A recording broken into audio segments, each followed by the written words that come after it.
Nothing But the Words, episode number 119, Writing and Illustrating Children's Books with Excellence, featuring children's book author Kimberly Wyman. Welcome to Nothing But the Words. I'm your book coach, Candace L. Davis. I hope your week and your writing are both going really, really well. Today, I'm excited to have an interview for you. I'm talking with my new friend, Kimberly Wyman, who is a children's book illustrator and author. So let me tell you a little bit about Kimberly. She's a best-selling author and illustrator of children's books that nurture givers, growers, and gigglers, which I love.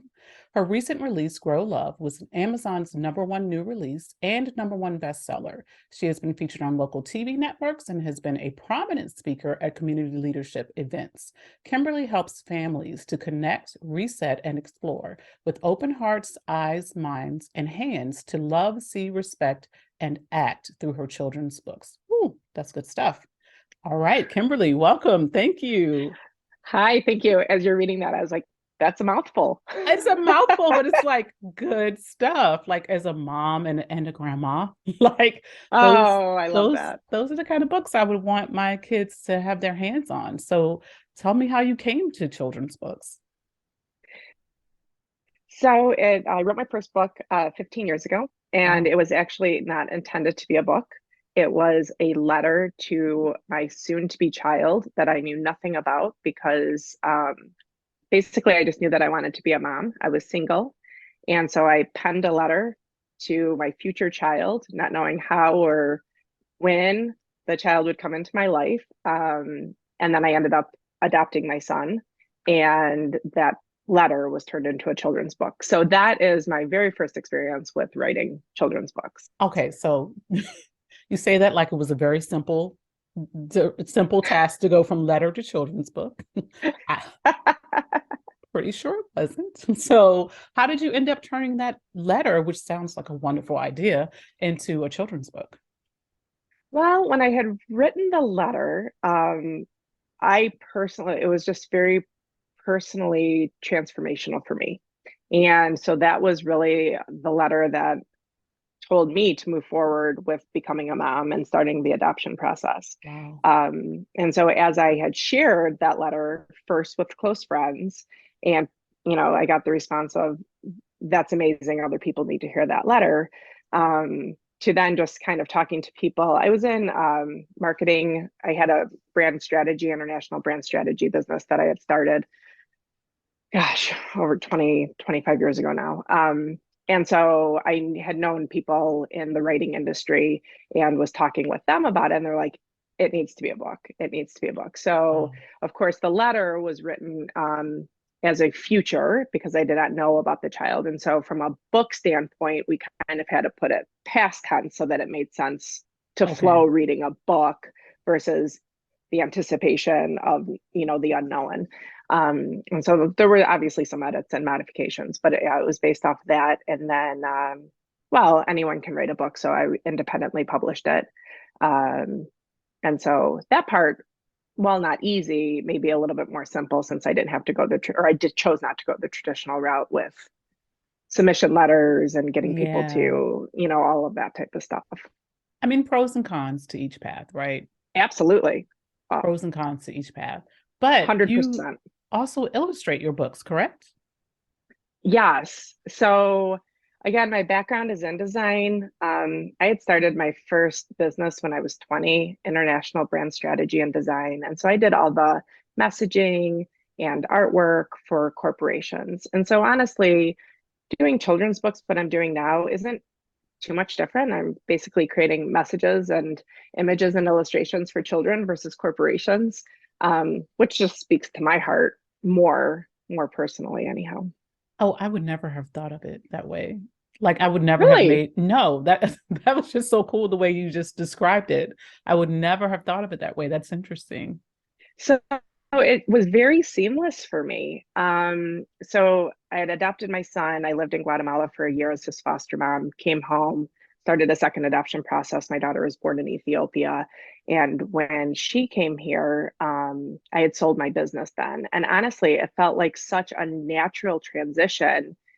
I was truly writing, messaging, key phrases, like all the things and all the design work and imagery and the brand that goes into companies and corporations.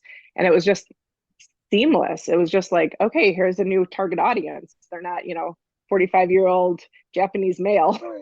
They're now, right, 3 to 8-year-old little ones that, A but it's big the difference. same. uh, but they're people. They're people. They So, are. They are. Okay, so you're making it sound really easy. I don't okay. want people to get too excited and think that this is just an easy journey. You just wake up one day and write a children's book. And of course, everyone does not have your design background. And I always Yes. recommend that if you don't have a design background, an art background of some kind, that you hire an illustrator, right? So you kind Yes. of didn't have to deal with that process, but in your experience, what do you see with illustrations in children's books that maybe we could do better, like some of the things that are better best practices, or maybe we could be doing that we could look for as success strategies for people who are trying to find an illustrator? Yes. So, and you do have such an excellent and valid point. When it comes to something as simple as page layout, that is my everyday language. I understand what that means. I understand what gutters are. I understand what floods are. I understand. Um, and so you're right. I probably did move past that a little bit on the easy side because that was my industry. That's my profession. That's what I've studied. And so much of that goes into the illustrations. And I really point that out because when you're saying, what are you looking for? Design style varies so greatly. Yeah, So one, it has to resonate with you. It has to resonate with the words of the book. But it could be anything from watercolor to graphic design yeah, to, sketch. So that part of it, I do feel is really personal. And I don't think I can give much guidance on that other than what speaks to your heart. And if it matches up with the words and messaging of the story, I think that that's also very important. If you're using very colorful and bold language, having something like a soft sketch and watercolor, that juxtaposition just might not serve you well. It may yeah. be confusing to your readers and giving mixed messages. Um, so that part, I think it has to speak to your heart. As far as the technical aspect, I think that's what you need to be mindful of when you're Mm, working with an illustrator. So, something as simple as, and I know that you're like, no kidding, but every page or most pages will have an illustration and words. And the two have to work together.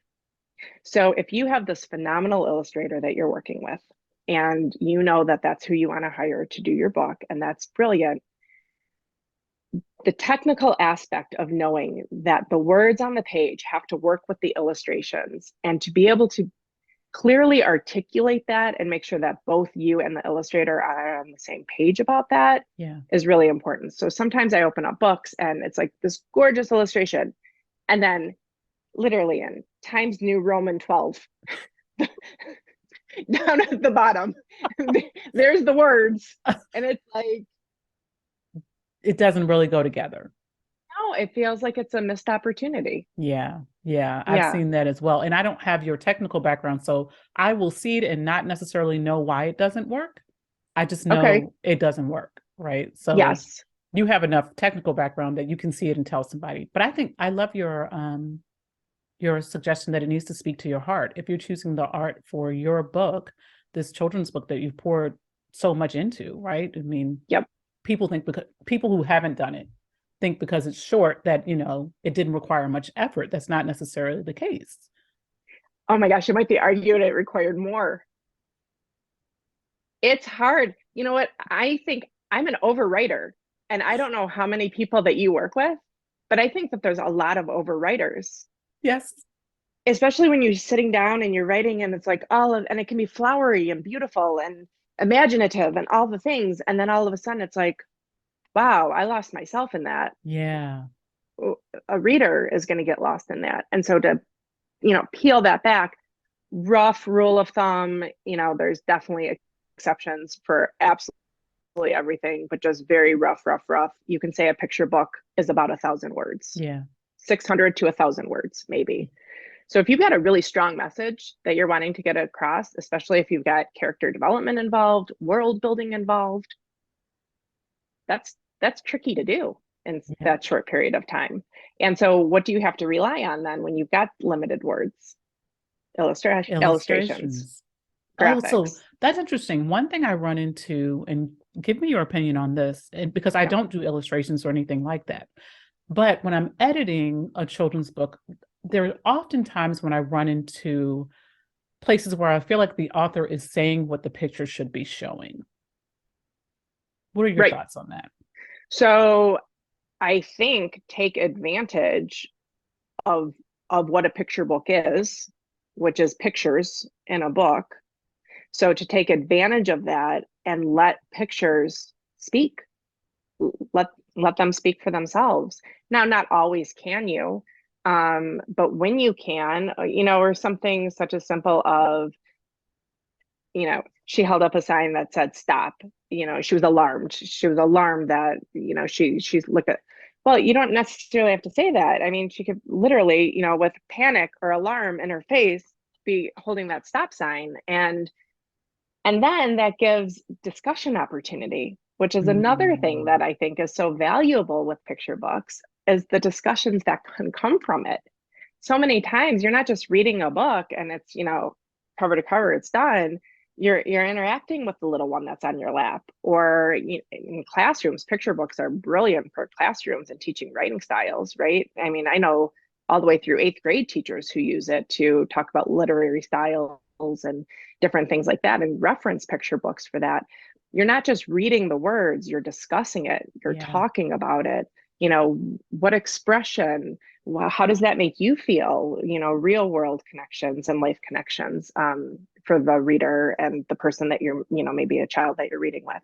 So don't let go of those opportunities. those I are those are I really could great. not agree more. I could not agree more. And that's part of the process of slowing down, right? Because you've gotten out all the information and maybe you needed to write those words so that you know Yep. that's part of the story. But now you got to cut back. Yep.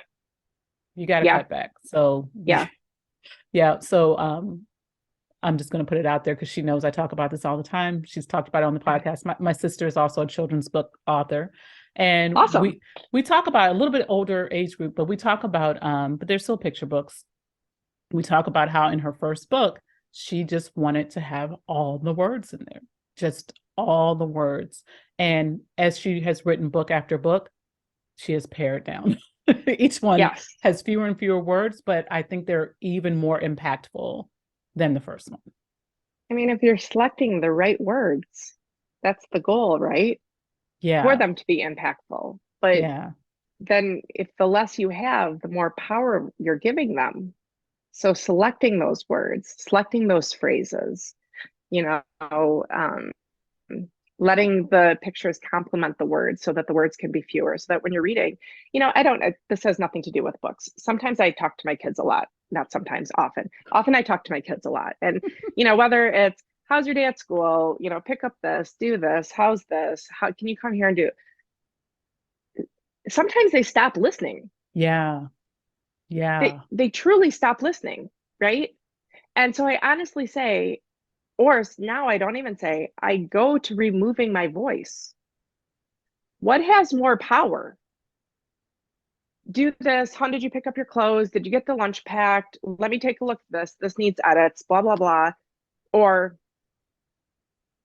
Hmm. just that silence right now wasn't overly comfortable, Yep. right?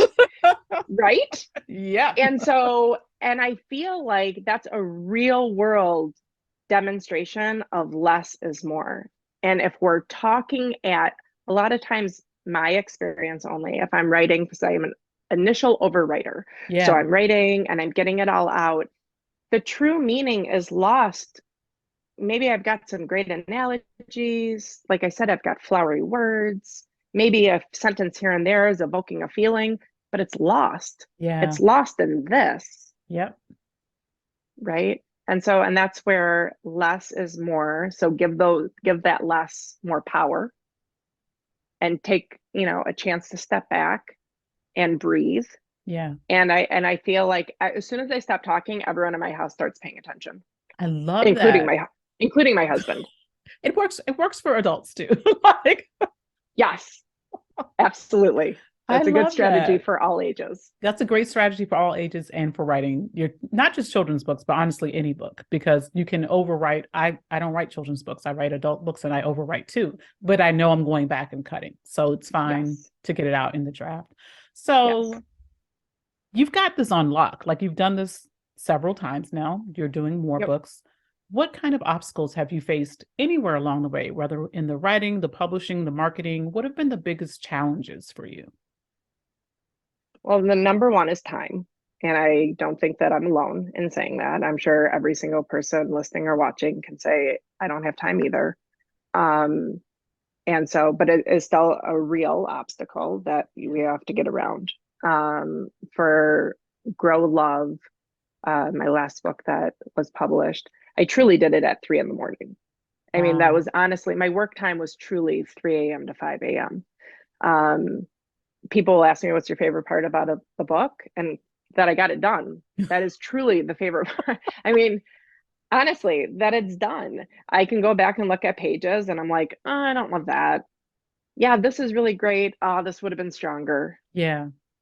You know what? I don't know if you're ever gonna, I think the important takeaway from that is you still got to do it. You got to move forward, Yeah. because I could be sitting on it, not have published it, and years later still be wanting to make change. It's like painting your wall. In a couple years, do you still love the color? Maybe not. What about the artwork? You might want to change that up a little. I mean, that's Yeah. just the nature, right? The longer we wait, hold on something and sit on something, the more changes that are just going to come. It's So I think limitless. getting You could keep doing it limitless, forever. Yeah. absolutely. So time, and really, I don't know if I recommend doing it at 3 in the morning. That actually just worked for me. I was not setting an alarm clock. I think it was just on my mind and on my heart. And I was naturally waking up.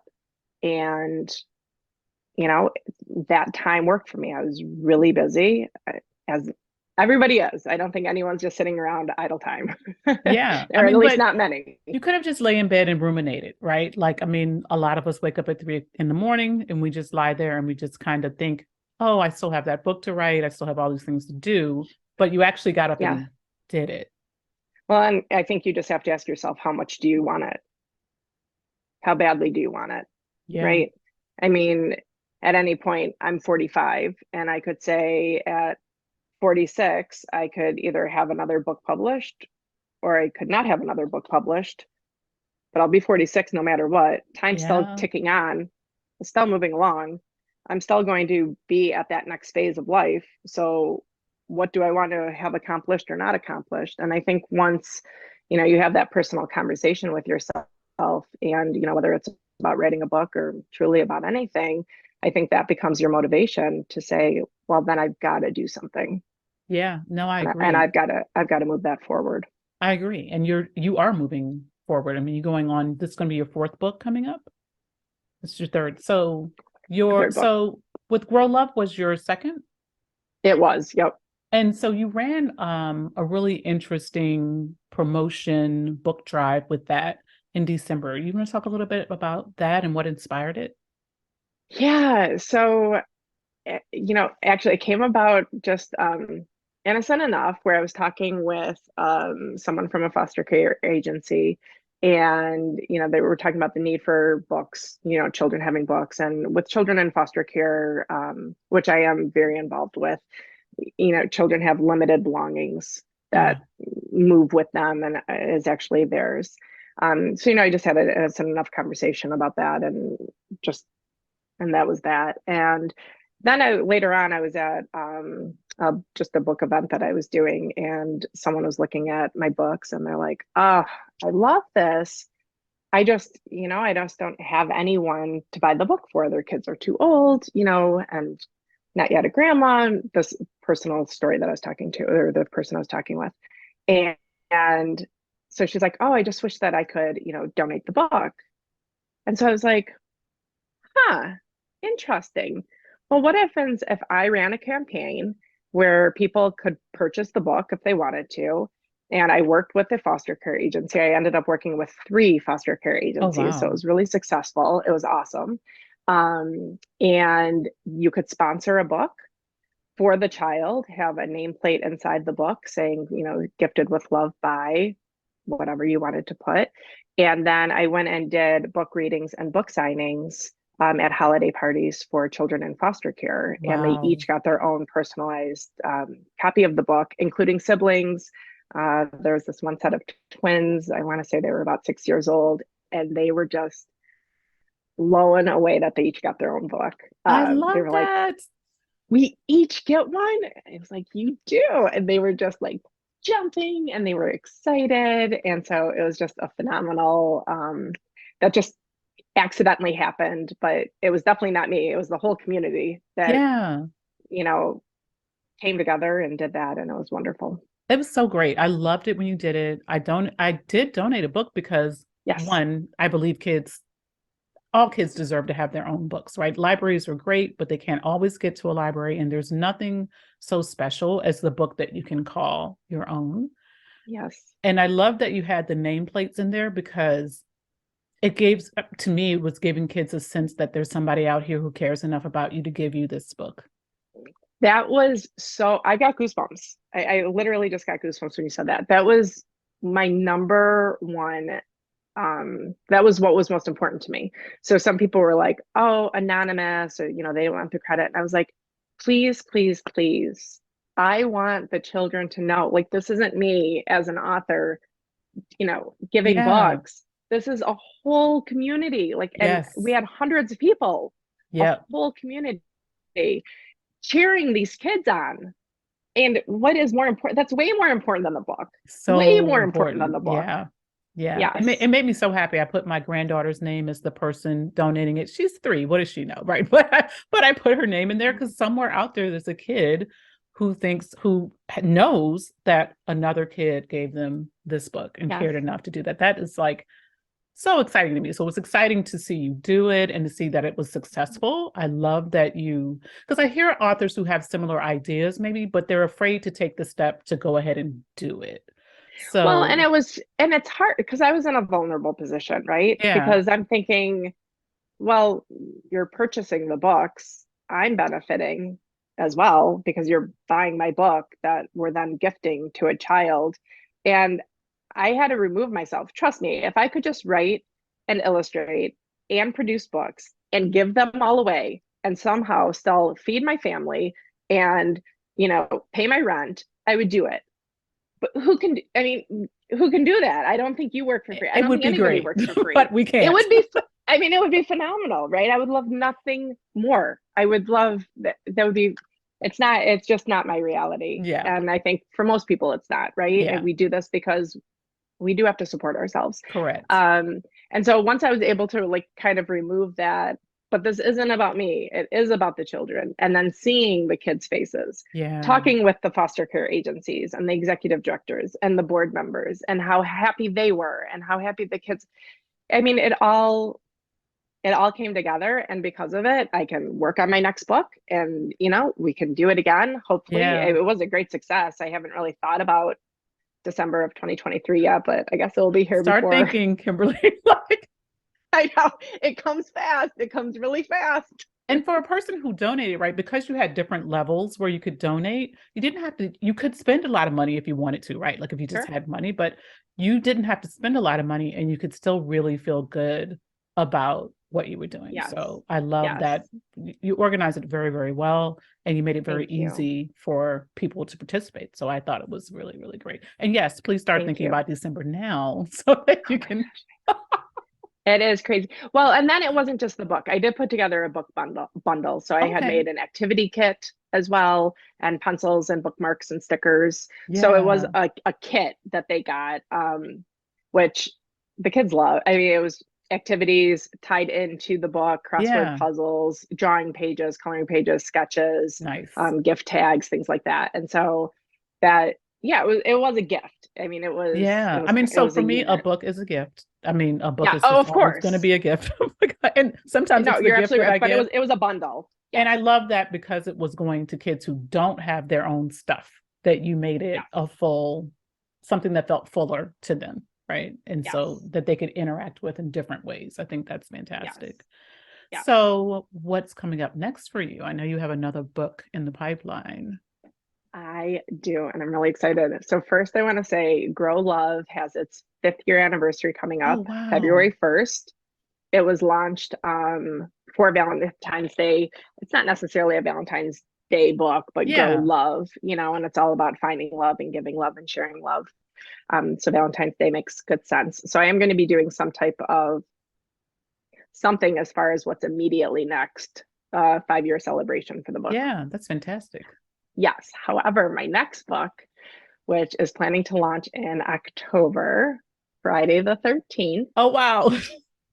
which I'm so excited about because it's a mystery. So it's also a children's book, it's a picture book, but it's a cozy mystery for children. Oh, wow. I love that. I love that. And I've, jumped genres and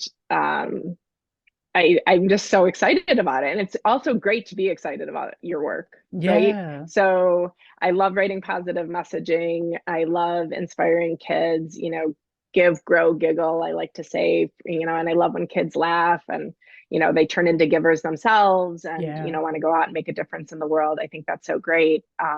And so there's definitely messages in this book. They're subtle. Yeah. They don't slap you in the face. It really is about entertainment. It really is about world building. And it's a mystery that you have to solve. The readers will be solving it along with the main character. Oh, that is so much fun. I would have loved that as a kid and as a parent with my kids. Like, I think that would be Yes, so, so, so much fun. And that's the beauty of independent publishing. You can jump genres anytime you want. yes, absolutely.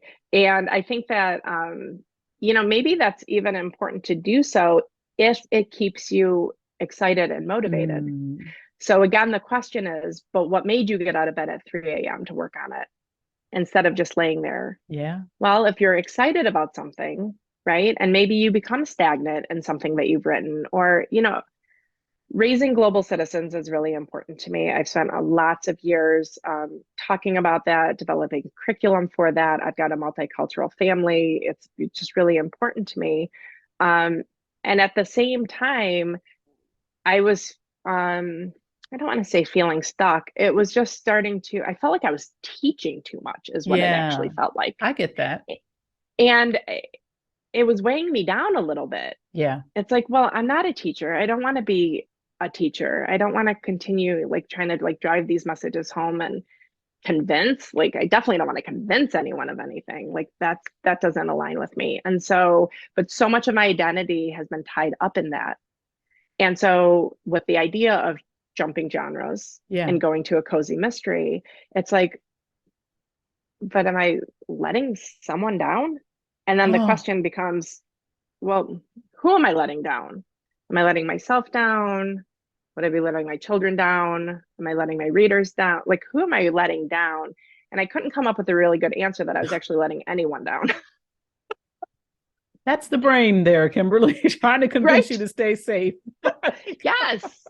Yes. You're absolutely right about that. I mean, so then once I realized, okay, I'm not letting anyone down. Yeah. And do I still self identify as a global citizen? Yes.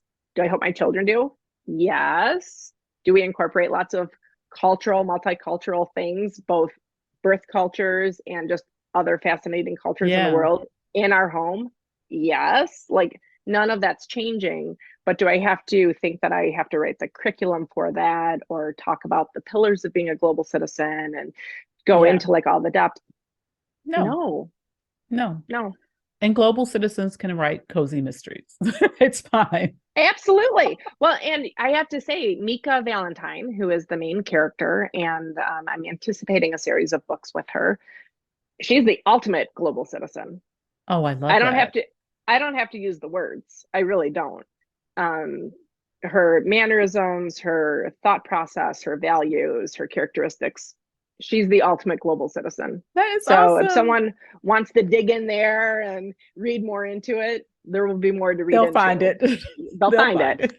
Yep, That is exactly. so awesome. I am so looking forward to that one. I have a grandchild to buy books for, so I'm still buying children's books and one more Yes. on the way. So I'll be buying plenty of children's books. Yeah. So Congratulations. thank That's you. exciting. Before I That's let you go, can awesome. you give our listeners and a lot of them are interested in children's books, just one piece of advice. If they haven't gotten started, they have an idea, but they haven't typed the first words yet, what advice would you give them? Okay, so a few things are immediately jumping out. Well, for people who want to independently publish, just because anyone can independently publish, I don't think not everyone should without a plan and thoughtfulness. Yeah. And I say that because there truly is just a lot of stuff out there that just could be better, could be a lot better. Yeah. And so just because you do it, and it's this fine line, right? Because I'm also saying don't sit on something, you still have to move forward and get it done. But there still has to be a bar of excellence that you can set, that the writer can set. So set your own bar of excellence. You know, maybe it's higher than mine, maybe it's lower than mine, maybe it's right at mine. And move forward with that, and don't settle for less than that bar of excellence. Yeah. But also don't compare yourself to up here if you've never done it before and you're like, oh, but I want to be the next Judy Blume. I mean, that's awesome. So it's a balance, right? Like, I feel like I'm contradicting myself there. You're but not. I think you're not. I think people who are listening or watching are going to get it. Yeah. I think that they're going to understand what I'm saying. So set your bar of excellence and achieve that. So don't just put stuff out there. And ultimately, I'm a huge, huge believer that books should have messages. They don't have to scream in your face. You don't have to say them out loud. You don't have to put them in the words or even in the illustrations. But ultimately, what is that takeaway? I think that if the reader is left feeling empty at the end, you didn't do your job yet. And so think about, what is that? What does that mean for you? And that sounds vague, and it is vague because it is personal. So what ultimately do you want to achieve with that book? And again, make sure that fits into your bar of excellence and you achieve that. We are on the same page, my friend. You're preaching my song out here. Like, we're on the same page. So I know people are going to want to follow up with you. They're going to want to keep track of you and what's coming out and find your books. Where can people find you? So my website is just kimberlywyman.com. I'm sure you'll have that typed up for them. Pretty simple. And on Instagram is where I'm most active out of any of the platforms. Oh, wait, I hear quotation marks there. What's going on? I'm active. I have a love-hate relationship with social media. You know, I think that if you can authentically show up, which I really try to be an authentic person, that you should do it. But at the same time, I feel pressure to show up. Yeah, I get that. Does that make sense? 100%. So everyone gets that. Yes, I think so too. So, you know, I'm basically active on Instagram, and it's XO Kimberly Wyman is my Instagram handle. And you had a kids activity pack that you give out as well. Where can they find that? Oh, yes. Love notes and tags. Okay. And so they can print this off. There's a ton. Kids can make their own envelopes, tags, note cards. If you're watching on YouTube, Kimberly has an example in front of us, and it's gorgeous. Those are my children. Oh, so kiddos, cute. if you can see. I love that. A number of years ago. And so that would be kimberlywyman.com/love notes. Okay. I'll put it in the show notes. And that's a free download. I'll put it all in the show notes. You can find the free activity pack. You can find Kimberly. I'll put it all in there. Kimberly, this has been so great. Thank you. Thank you for having me. I love talking with other writers, and especially brilliant minds such as yourself. So it's thank such you for having a pleasure. Me. I'm sure we'll have you again when that new book comes out. Oh, please. I am so excited. Me too. So it sounds super fun. That. Thank you so much. Thanks, Candace. That's all for this week's episode, my friends. Thanks for listening to Nothing But the Words. I'm your book coach, Candace L. Davis, and I'll see you next time.